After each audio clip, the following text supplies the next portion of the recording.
मंजू पंथ की दुनिया में आप सभी लोगों का स्वागत है। आइए शिव शंकर भगवान की चर्चा शुरू करते हैं। सभी देवी देवताओं का आह्वान करें।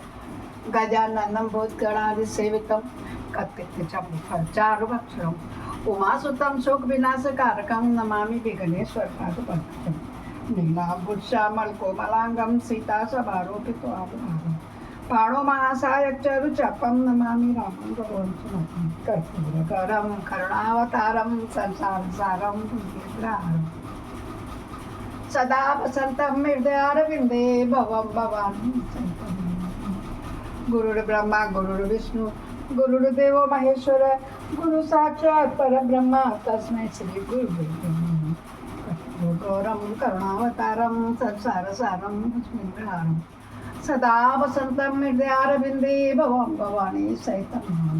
त्वमेव माता च पिता त्वमेव बन्धुश्च सखा त्वमेव विद्या द्रविणं त्वमेव सर्वं मम देव देव। सौदा भवानी दायिनी सिद्धि करे गणेश पंचदेव रक्षा करें ब्रह्मा विष्णु। सर्वे भवन्तु सुखिनः सर्वे सन्तु निरामया सर्वे भद्राणि पश्यन्तु मा कश्चित् दुःखभाग्। आनंदी आनंद कर सब संकट दूर जो सेवक शरण पड़े सदा रहे भरपूर। तुम दाता हम मांगता दिया तुम्हारी खाए तुम ऐसी दाता जग माता छोड़ो और किसी दर जाए। जगदम्बा माता की जय। शिव शंकर भगवान की जय। जिससे श्रवण कर मिट जाती है जन्म जन्म की व्यथा यही है शिव शंकर की कथा यही है भोले बाबा की कथा यही है शिव शंकर की कथा यही है भोले बाबा की कथा। आइए सभी शिव महापुराण के रुद्र संहिता में तृतीय खंड पार्वती खंड हम लोगों का चल रहा है। कल हमने 29वां खंड पढ़ा था। आज हम 30वें में प्रवेश कर रहे हैं जिसमें पार्वती का पिता के घर में सत्कार और महादेव की नट लीला का चमत्कार होगा। उनका मैना आदि से पार्वती को बांधना और माता पिता के इनकार करने पर अंतर्ध्यान हो जाना। ब्रह्मा जी कहते हैं हे नारद भगवान शंकर अपने स्थान को चले जाने पर सखियों सहित पार्वती भी अपने रूप को सफल करके महादेव जी का नाम लेते हुए पिताजी के घर चली गई। पार्वती का आगमन सुनकर मैना और हिमांचल दिव्य रथ पर आरूढ़ हो हर्ष से विवल होकर उनकी अगवानी के लिए चले। पुरोहित पूर्वासी अनेक सखियां और अन्य सब संबंधी भी वहां पहुंचे। पार्वती के सारे भाई मैनाक आदि बड़े हर्ष के साथ जय जयकार करते हुए उन्हें घर ले आने के लिए गए। इसी बीच पार्वती अपने नगर के निकट आ गई। नगर में प्रवेश करते समय शिवा देवी ने माता पिता को देखा जो अत्यंत प्रसन्न और हर्ष से विवर्चित होकर दौड़े चले आ रहे थे। उन्हें देखकर हर्ष से भरी हुई कालीन सखियों सहित प्रणाम किया।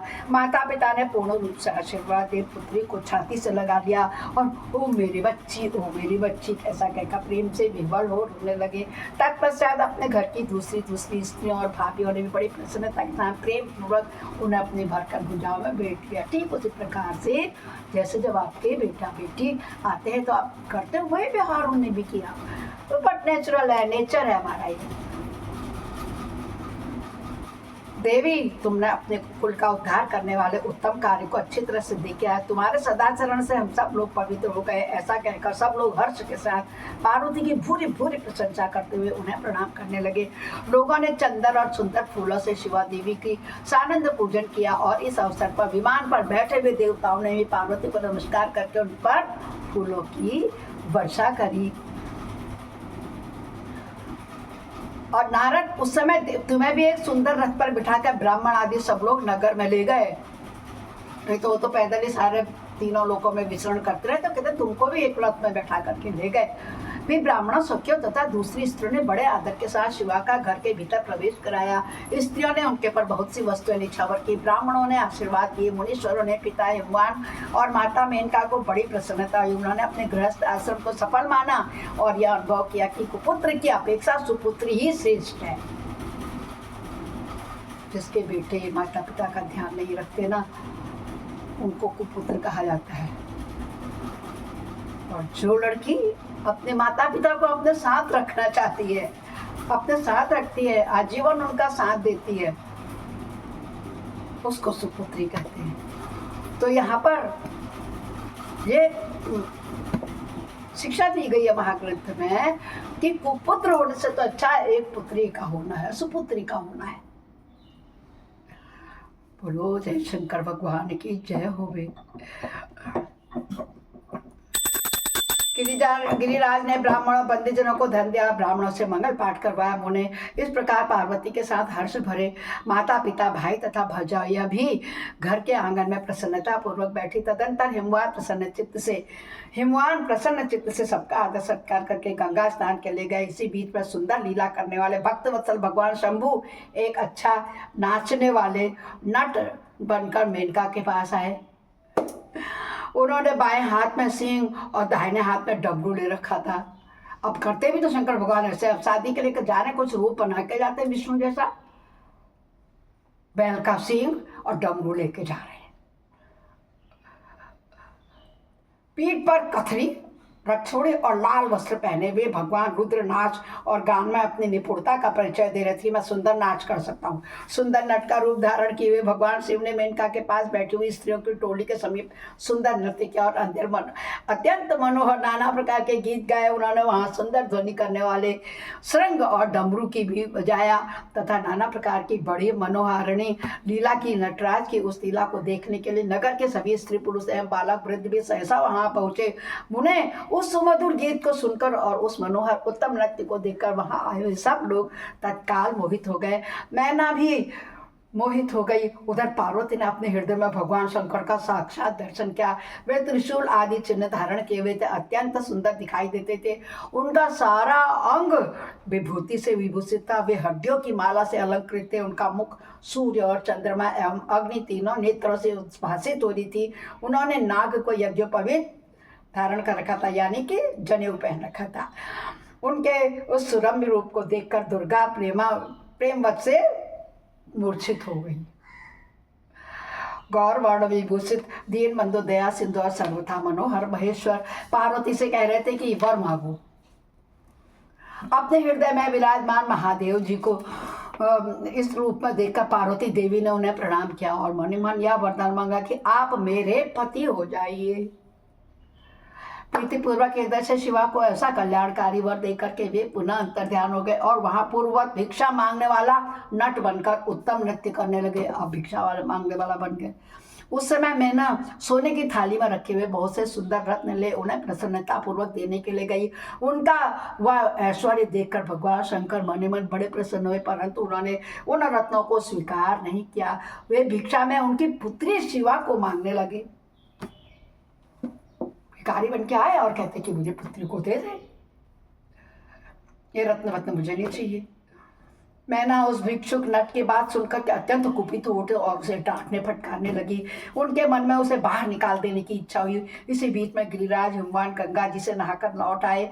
उन्होंने अपने सामने उस निराकार भिक्षुक को आंगन में खड़ा देखा। मैना के मुख से सारी बातें सुनकर उनको भी बड़ा क्रोध हुआ। उन्होंने अपने सेवकों को आज्ञा दी कि इस नट को बाहर निकाल दो। मुनि श्रेष्ठ वे नटराज विशालकाय अग्नि की भांति अपने उत्तम तेज से प्रज्वलित हो रहे थे। उन्हें छूना भी कठिन था, इसलिए उन्हें कोई भी बाहर नहीं निकाल सका था। फिर तो नाना प्रकार की लीलाओं में विशारद उन भिक्षु शिरोमणि ने शैलराज को अपना अनंत प्रभाव दिखाना शुरू कर दिया। शैलराज हिमवान पार्वती के पिता को रूप दिखाने लगे। हिमवान ने देखा भिक्षु ने वहां तत्काल ही भगवान विष्णु का रूप धारण कर लिया है। उनके मस्तक पर किरीट, कानों में कुंडल और शरीर पर पीत वस्त्र शोभा पाते हैं। उनके 4 भुजाएं हैं। हिमवान ने पूजा के समय गदाधारी श्रीहरि को जो जो पुष्प आदि चढ़ाए थे वे सब उन्होंने भिक्षु के शरीर और मस्तक पर देखे। तत्पश्चात गिरिराज ने उन भिक्षु शिरोमणि को जगत सृष्टा चतुर्मुख ब्रह्मा के रूप में देखा। उनके शरीर का वर्ण लाल था और वैदिक सूत्र पाठ कर रहे थे। तदंतर शैलराज ने उनको कौतुककारी नटराज के एक क्षण में जगत के नेत्र रूप में सूर्य के आकार में देखा। तात इसके बाद महान अद्भुत रुद्र के रूप में प्रकट हो गए। सभी दिखाने की ब्रह्मा भी मैं हूँ, विष्णु भी मैं हूँ और रुद्र भी मैं हूँ। कौन कहते? ये शिव जी की लीला परंपरा।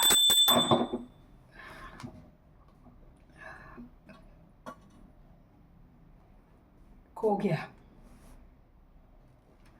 उनके साथ देवी पार्वती भी थी।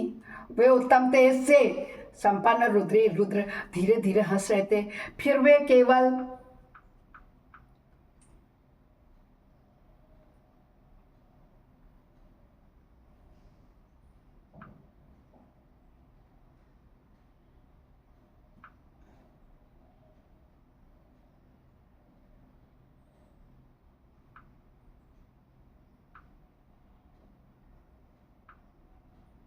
बोलो शंकर भगवान की जय हो गई। फिर वे केवल तेजोमय रूप में दृष्टिगोचर हो गए। उनका वह स्वरूप निराकार, निरंजन, उपाधि शून्य, निरीह एवं अत्यंत अद्भुत था। इस प्रकार हिमवान ने उनके बहुत से रूप देखे। इससे उन्हें बड़ा विस्मय हुआ और वे तुरंत ही परमानंद में निमग्न हो गए। तदंतर सुंदर लीला करने वाले उन भिक्षु शिरोमणि हिमवान और मैना से दुर्गा को ही भिक्षा के रूप में मांग लिया। जब सब रूप दिखा दिया तो फिर मांग लिया। दूसरी कोई वस्तु ग्रहण नहीं की, परंतु शिव की माया से मोहित होने के कारण शैलराज ने उनकी उस प्रार्थना को स्वीकार नहीं किया। फिर भिक्षु ने कोई वस्तु नहीं ली और वे वहां से ध्यान हो गए। जब शिवानी को नहीं दिया तो मत दो। तब मैना और शैलराज को उत्तम ज्ञान हुआ और वे सोचने लगे, भगवान शिव हमें अपनी माया से छलकर अपने स्थान को चले गए। यह विचार कर उन दोनों के भगवान शिव में पराभक्ति हुई, जो महान मोक्ष की प्राप्ति कराने वाली थी, दिव्य तथा संपूर्ण आनंद प्रदान करने वाली थी। बोलो शंकर भगवान की जय होए। लीलाधारी ब्रह्मा विष्णु ने तो सब दिखाया। इस प्रकार हमारा रुद्र संहिता का अध्याय 30 पूरा हुआ। बोलो शंकर भगवान की जय होए।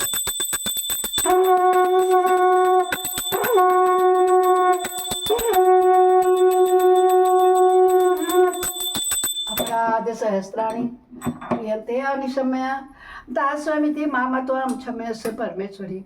आवाहनं न जानामि विसर्जनं पूजां च न जानामि क्षम्यतां परमेश्वरी।